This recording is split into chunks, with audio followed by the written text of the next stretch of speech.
You're listening to or watching on YouTube, The Gaily Show. I'm JP Debogosian. We talk about queer culture and entertainment in Minnesota and beyond here on this podcast.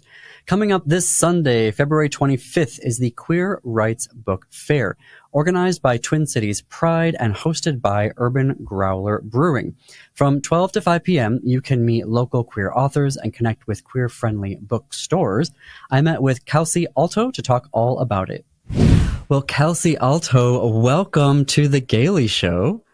Thank you for having me. I'm so excited to be here. Absolutely. So an event that's about queer books and bringing together bookstores and writers at the Urban Growler Brewing Company. I mean, how did you know what to get me for Valentine's Day? I know. AM 950 called. This event is I'm so looking forward to it. It's so special to have. So tell us, what is the Queer Rights Book Fair? What can we expect when we show up?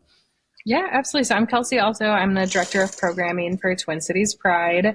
So this is one of the programs that we're doing, which is our community belonging series. We had done the You Belong Fall Fest at Urban Growler back in October. And when we put out the call for the vendors for our queer makers market, we had a weirdly large amount of queer authors apply, and they ended up in our comment section being like, we should all be next to each other. And Rena, who is our executive director's assistant, is actually a published children's author as well, and talked about the barrier for a lot of smaller authors to participate in events like this. Fees are generally really expensive. There's travel involved. Mm-hmm. We're like, we should just do this. And we started reminiscing in the office about the Scholastic Book Fair and how as an adult, we don't have that experience. And we're all big readers here. So it just kind of all blended into this beautiful opportunity. The original thought was, well, it's going to be the end of February. It's going to be cold and dreary. We're going to be so sick of winter that we're going to want to like cozy up with a book, and the weather is not participating on that end, but it's fine. We can still have chocolate and cozy up with a book. Exactly. I love that you mentioned the Scholastic Book Fairs on a couple of levels. One, yes, loved those as a kid. And like last fall, they actually got into a little bit of trouble with schools, right? They were trying to like not have queer and BIPOC books. And then, of course, there was an uproar, thankfully, and they like reversed course over that. But it was like, Scholastic, no. So can you give us a little bit of a preview of the authors who are going to be there, or the bookstores? Yeah, absolutely. So the big bookstores that we'll have is Cream and Amber. They're based in Hopkins. They're so amazing. And then Tropes and Trifles, which if you haven't heard, they're the new romance bookstore that opened this past fall. They're on a hiatus while they expand their footprint in their store location. So this is their perfect pop-up opportunity before they reopen permanently. Yeah. Really excited to have them here. We also have Better Homes and Dykes. They are a zine. Love the play on the name. And then we have local children's author and fashion designer Christopher Straub will be there, if you've heard of him. And then we have, Dotson. So Dotson, the tagline for that book is My Journey Growing Up as a Trans son. And it's written by a 15-year-old, and the mom applied and was like, my son wrote this book. It's on Amazon. I would love to have him there to table and talk. So just the wide range of like established published authors to self-published to even a 15-year-old is just such a cool range. Right. Absolutely. Yeah. And then I was also reading that Urban Growler is going to have a booked theme menu. What is a book themed menu? So we're doing a bookish themed menu for their food menu. They're a full service restaurant. Their food is so amazing. And then all of their drinks as well. So we've been working really hard in the office to come up with book puns for all of their food and beverage items. Best part of my job. What are your favorites right now? Oh my gosh, I would have to look them up. You'll have to come and see them in person. It's going to be a surprise. Yes, we haven't finalized the list. I don't want to give it away. Okay. So it is from 12 to 5. Yep, noon to 5, February 25th, which is a Sunday. Excellent. And will this be like the first of a series, maybe? You know, I'm really hoping so. We had really good feedback. Everybody's really excited when we announced it. There was a lot of like momentum with it. So I'm really hoping this is something we can do yearly, if not more Yeah. often. We have like Queen of Swords Press coming, and then we have the Golden Crown Literary Society is a Sapphic literary society that's actually Yeah. hosting their convention here this year. So I'm really hoping to, we've already connected with them, but really build Oh, momentum in that way too, and kind of develop this community of queer writers in a way where yeah. this can maybe grow into something bigger. There's not really space right now at Urban Growler to do like a panel, but I would love to grow that into something where we're able to do a panel. I think that'd be really valuable. Yeah. I didn't really realize their convention was going to be here this year. I mean, how fortuitous. Yeah, I'm so excited. It was supposed to be in Florida, and then they came to us and were like, that's no longer an option. We get it. Mm-mm. Minnesota's better anyways. Yeah.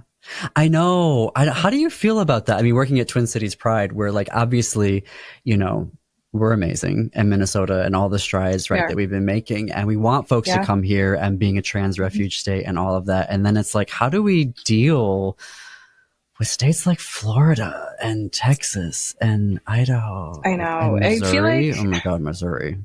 Missouri. It's twofold. One, to continue to be that golden light and that gold standard for what a state Mhm. can do and should do, but also opening up our state, obviously, to trans refugees. And I think we've seen such an influx with our rainbow wardrobe of people coming in who just fled other states for safety purposes and then got here and are looking for so many resources. So continue to do that work to get the word out that the trans refuge bill was amazing, but the caveat on that was there was no funding in that bill for any of the organizations. So there's a huge resource problem right now with the queer orgs in the Twin Cities. So we may be super accepting, but we are also really strained for resources. So continuing to advocate with the legislature and with our allies to let them know that we need the additional help to be able to get people to safe states, because it's 2024 and I really don't see that problem getting better this year. Hopefully I'm proven wrong, but it's been interesting. Right. Yeah. Mm-hmm. Yeah, I know. I love that's a really good take on it. Thank you for sharing that. I am curious to kind of come back to the book fair and this being the Gaily show. What have been your favorite LGBTQ reads in the past few years? Absolutely. I am a huge Heartstopper fan. So the show has been just life-giving. Red, White, and Royal Blue was also a huge one for me. That's so good. I know that some people really didn't like the adaptation, but I'm very good at separating adaptation from book series or from book. You have to be good at that. So those are my two that are my go-to like comfort reads. I liked the movie. I don't know. I liked it. I like all of it. Like, you know, like for so long, and I guess I'm of an age where there was so little, you know, like there was no like streaming services. You couldn't go on to Netflix and like watch an amazing, you know, film from Finland or Argentina, or literally have like a whole like row of LGBTQ TV shows and films to watch. And so when people are like, I'm like, no. We get to have it all.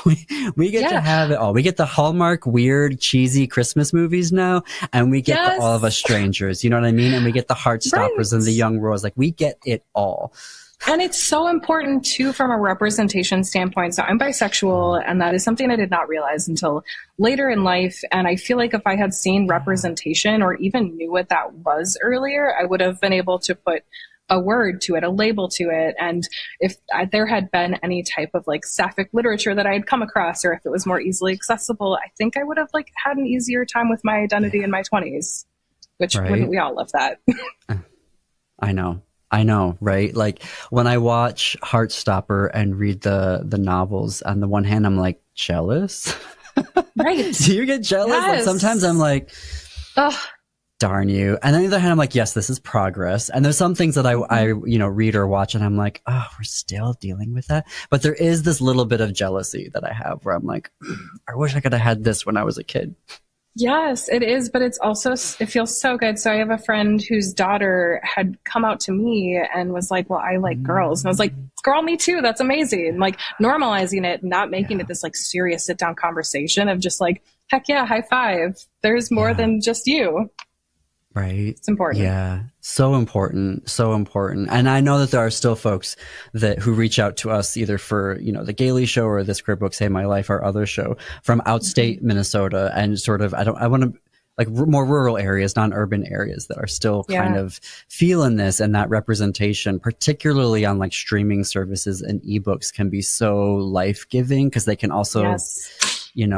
do it on the down low, if you will, and kind of like have that protection, but still be able to see themselves, which is so important. Yes. Even And continuing to have these events where we're showing that we can have queer events that aren't protested, that we're able to advertise freely and people can come and find community and safety. I was talking to one person who moved here, I believe from Missouri, and I was like, oh, I work for Twin Cities Pride. We do all these events. And they're like, I don't feel comfortable going to Pride events, unfortunately, because from the state I'm coming from, it was just such a safety thing. And I've been in situations. And so like maybe I'll work my way up to a Pride event someday. And that just, oh, it crushed me to know that like even now being in Minnesota, still not feeling safe enough to come to a Pride event. So continuing to put these out here more often to show people that there is safety and comfort and community, and we're here when you're ready.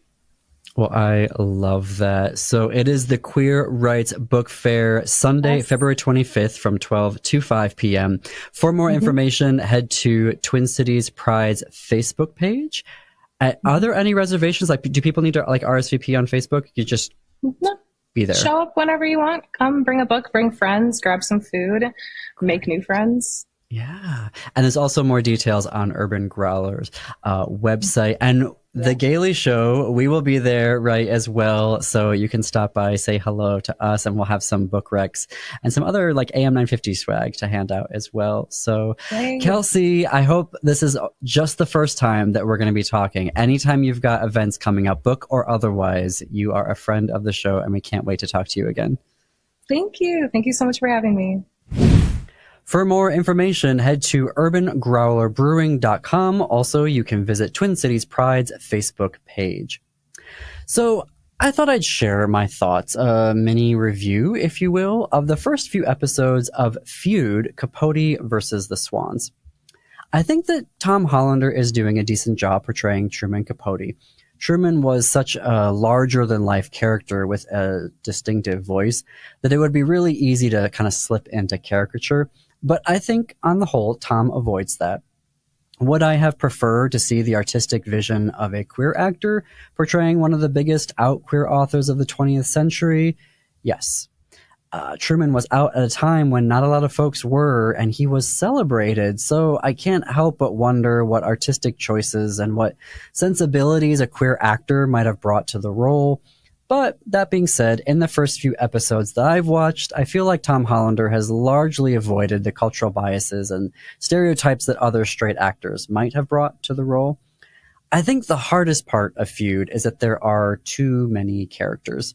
It's Truman against this coterie of high society women whom he betrays by fictionalizing their lives into a series of short stories he's writing, and ultimately a novel he is working on.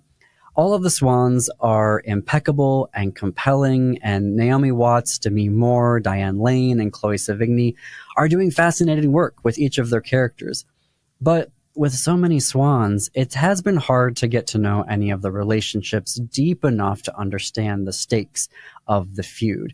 You'll get a better sense of Truman's fight with Naomi Watts' character because time is invested in that relationship. But with Diane Lane's character, it's kind of like, who are you again? Anyhow, it is fun to watch because I don't know the whole backstory about Truman's unpublished book, Answered Prayers, that kicked off this whole feud. And it is catty and there's just the right amount of camp, so I will be sticking around to watch it all. It's on FX on Wednesday nights and then streams on Hulu on Thursdays. Okay, there is a new book that I think that you should check out.